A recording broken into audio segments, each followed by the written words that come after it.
ताप निवारण हे विभु। अज जनेश्वर यादव पाहि मां। शिव हरे विजयं कुरु मे वरम्।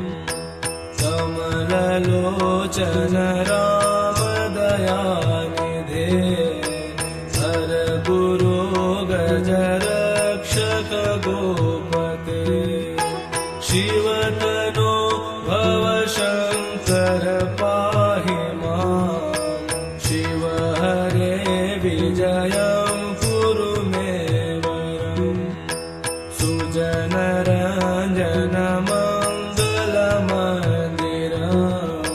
भजति ते पुरुषः परमं पदम्।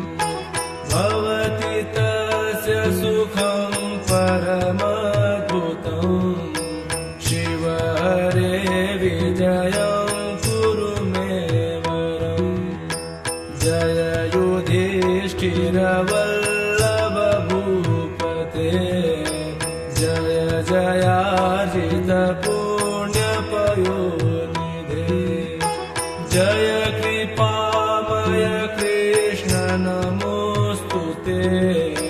शिव हरे विजयं कुरु मे वरम्। भव विमोचन माधव मापते। सुख विमान सहंस शिवारते। जनक राजत राघव रक्ष मां। शिव हरे विजयं कुरु मे वरम्। अवनि मण्डल मंगल मापते। जलद सुंदर राम रमापते। निगम कीर्ति गुणार्णव गोपते। शिव हरे विजयं कुरु मे वरम्।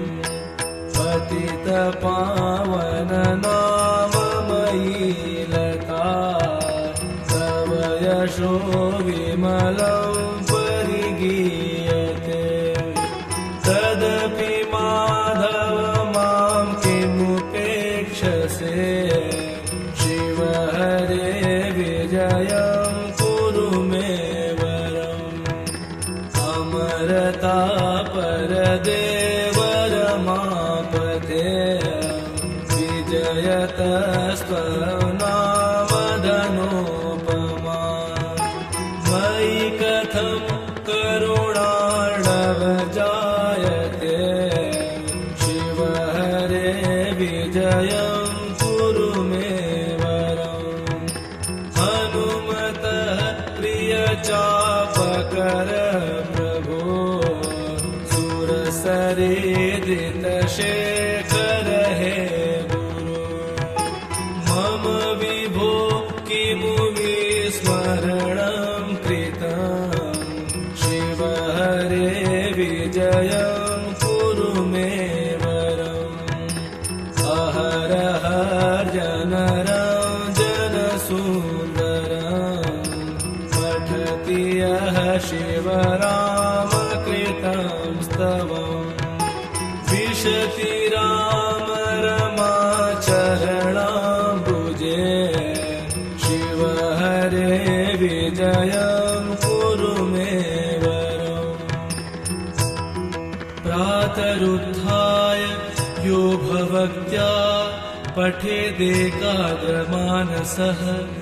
विजयो जायते तस्य विष्णुमाराध्यमाप्नुयात्। जो प्रातः काल उठकर एकाग्रचित से इस शिव रामा स्तोत्र का पाठ करता है, उसकी सर्वत्र जय होती है और वह अपने आराध्य देव विष्णु को प्राप्त होता है।